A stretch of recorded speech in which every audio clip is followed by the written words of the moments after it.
Boom, we are live, ladies and gentlemen, boys and girls. Welcome to the Nolan Hawkeye Anthony YouTube channel, and I thank all of you for being here wherever you may be, and of course, however you may be listening. Let's talk about Iowa's Kids Day practice. It is the last major glimpse. Actually, major, I don't know that I am willing to say that. Last glimpse, I think, is more accurate, that us fans will get outside of maybe some, clips or highlights that are put out there for us Iowa Hawkeye fans to enjoy. So there's a few things to discuss. Number one, I'm kind of going to use this as like an all-encompassing type deal in which to talk about Iowa football, because there hasn't really been a ton of opportunities to do so. So I'll just, take care of it now. There was a clip that was dropped of a on-the-run throw Mark Gronowski made, sideline to sideline. He escapes the pocket. He rolls out. He makes a throw on the move, and he hits Caden Wetschgen on the sideline, two-toe, 2 feet in, two-toe, 2 feet, whatever, snag en route to getting out of bounds. That is a high-level throw. And Iowa fans should be excited about that. Now, on the flip side, again, it is just one pass. And this is kind of my thinking in general when it comes to these open practices, to the highlights that are dropped. The basketball too, but mainly in football. Like, there are so many practices. There's less practices in pads and football level practices than there were in previous times, but still a lot of practices. Many snaps, many reps, many snaps, and this is just like a really, really, really, really small glimpse of it all. And quite frankly, a Big Ten starting level quarterback should be able to make a throw like that at least occasionally. Okay. Nonetheless, the last quarterback that could probably make that throw would be C.J. Beathard. Now, Nate Stanley would probably struggle to make that throw as well, because he wasn't really a guy that escaped the pocket and made a ton of throws on the run. So either way, it was good to see that. As for the actual open, Kids Day scrimmage, it was a mixed bag. Mark Gronowski had some fumbled snap, just lack of attention to detail, a lack of focus. All of those were catchable balls. I don't know if they were a bit quick. Maybe he expected it to be a tad bit later, which is why his attention wasn't there, because I'm sure a lot of quarterbacks are taught to keep their eyes on the defense, and they have to trust their offensive linemen to deliver the snap when it needs to be delivered. So I'm sure it's a combination of both, but as far as the actual snap goes, they were catchable balls. There was no reason for it to be dropped. With that said, though, it does happen at this juncture, as Kirk Ferentz alluded to. It'll hopefully be shored up by the time of the season. I'm not overly concerned about it, because those are fixable issues by the time the season starts.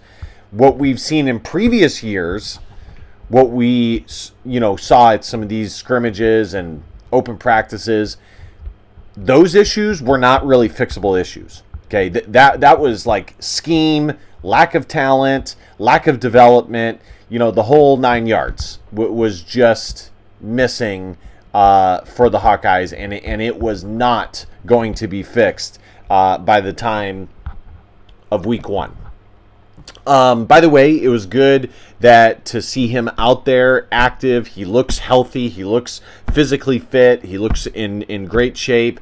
We all were reminded of the vaunted injury that Cade McNamara suffered, the quad injury that some believe derailed his time at Iowa. I'm sure it impacted it, but I think in the end he just was not as talented and to make up for the lack of offensive scheme and talent that the Iowa Hawkeye roster and coaching staff inhabited. Outside of that, there was some deep balls that were connected on, some nice pitch and catches. I think overall, there's not like a ton of sweeping added generalizations or conclusions that we can draw from this open practice, and that's okay. It's just one practice out of many. That's the weird thing about football. It requires a ton of snaps. It requires a ton of reps. And in the end, it's all for, a certain segment of the year, one-off games every single week, which is why these reps are so important. But it's still like a small piece of a large sample size. So it's very difficult to make sweeping generalizations. But I don't think out of this camp, out of this practice, rather, we can come out of it saying, oh, wow, Mark Gronowski is going to compete for Big Ten Quarterback of the Year, and Iowa's offense is going to, passing offense is going to average, easily 250 yards per game passing, dang near 300. No, I don't think we can get, we can't make those generalizations. I wish we could, but I don't think there was enough that was done to do so. So, and that's kind of the general analysis from other contributors about the Kids Day. And I would agree with what I saw. There were some miscues, understandable. Okay, we're still multiple weeks away from we're close to the start of the season, but we're still a few weeks away. There were some good things. For me, the best thing about it is I didn't come out of what I saw feeling depleted and pessimistic and downtrodden about the upcoming season, specifically from the offense. I still have optimism. I think these things will be worked out. I think Iowa has talent, and that was made evident in the open practice across all phases. The offensive line, and yes, there were guys here or there that were out that saw limited reps and snaps. Wide receiver group, especially at the slot position, there seems to be some talent, some speed. You have Caden Wedgson.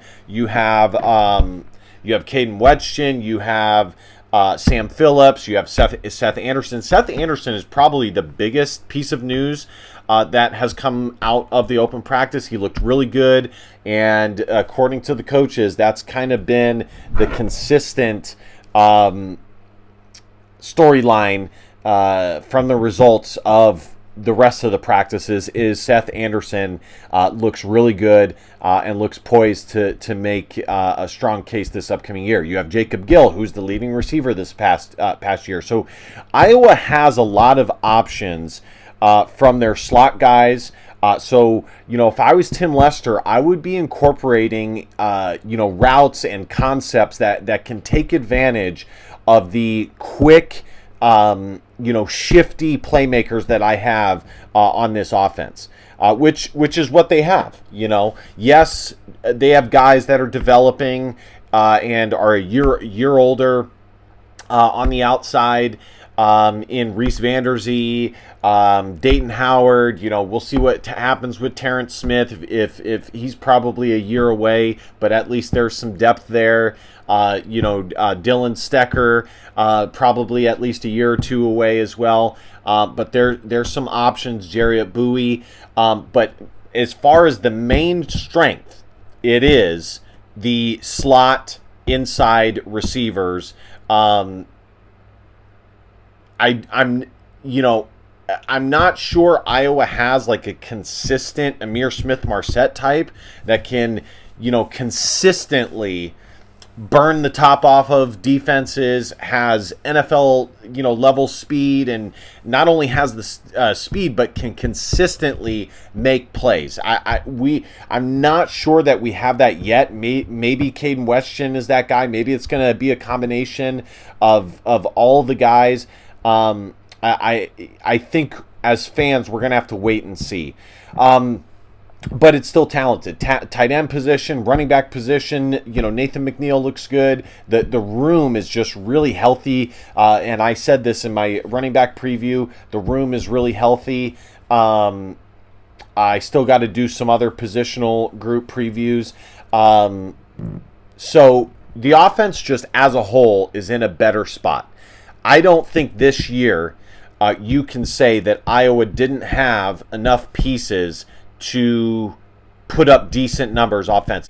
But I think the main takeaway is that the quarterback room is overall better. And I would agree with that with what I saw. My opinion has been that way for a while now, and I've said that in multiple videos, that the quarterback room is healthier, it's improved. Tim Lester, that's probably the biggest takeaway that I have about him, is the fact that he and the Iowa coaching staff put together a concerted effort to improve the composition and the talent level and competition level, therefore the competition level of the Iowa quarterback room, and that is definitely evident at this point. I know, Iowa missed or lost their commitment from California quarterback Cash Herrera, but still the quarterback room looks really good, and I think they're okay with, based on what they've seen from their transfer portal efforts recently. I think they're okay with evaluating quarterbacks in the talent in the transfer portal and getting quarterbacks from the transfer portal. Obviously they would prefer to get at least one quarterback a cycle from the high school ranks and develop them. But the way things are, I'm not sure that it's necessarily necessary. Outside of that, that's pretty much my biggest takeaways. Nathan McNeil looked good. The running back room is healthy. The defense looked just fine. Again, a lot of these things we're just gonna have to wait and see in live action what they look like when the season starts, and see what kind of stats they're giving up and the results that we're seeing on the field. Defensively, I would say probably the biggest piece of information is the DB room, I think, is improved from last year, but Bryce Hawthorne and Jonah Pace were hits out of the transfer portal, and all reports indicate that they're going to see snaps. They're going to be contributors. Will they be starters?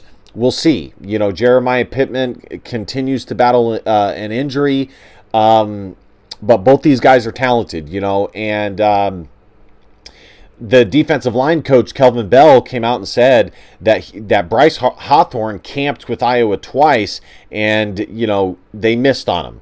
But they have them now. It just goes to show that even, good, strong talent evaluators like the Iowa Hawkeyes aren't perfect, So these guys are going to be contributors, and and I knew they would be. Looking at their size, what they've been able to do at previous stops, there's just some telltale signs that you're like, what? I know they played at a smaller school, but they check this box, and this box. As long as they come to Iowa, keep their head on straight, they're going to be successful. And I think both these guys are. So, Iowa's defensive line room is, I think, going to be even better than the high preseason prognostications have their defensive line being.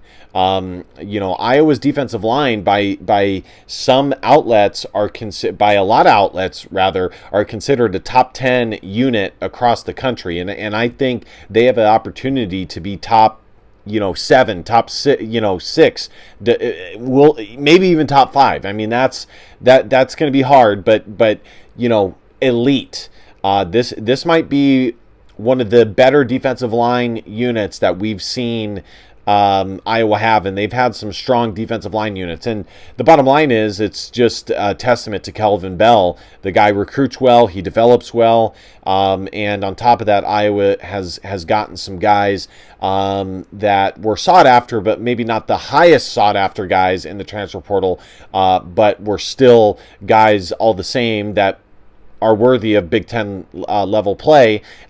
Still room for improvement. They get to Iowa. Iowa gives them that Iowa development, and they even take another step forward. So, but that's pretty much it, guys. Like I said, not a ton. I even debated whether to make this video or not, because there's just not a ton that can be gathered from this, but those would be my big takeaways. All right, guys, thank you guys so much for watching. Be sure to smash that subscribe button, like, comment, share.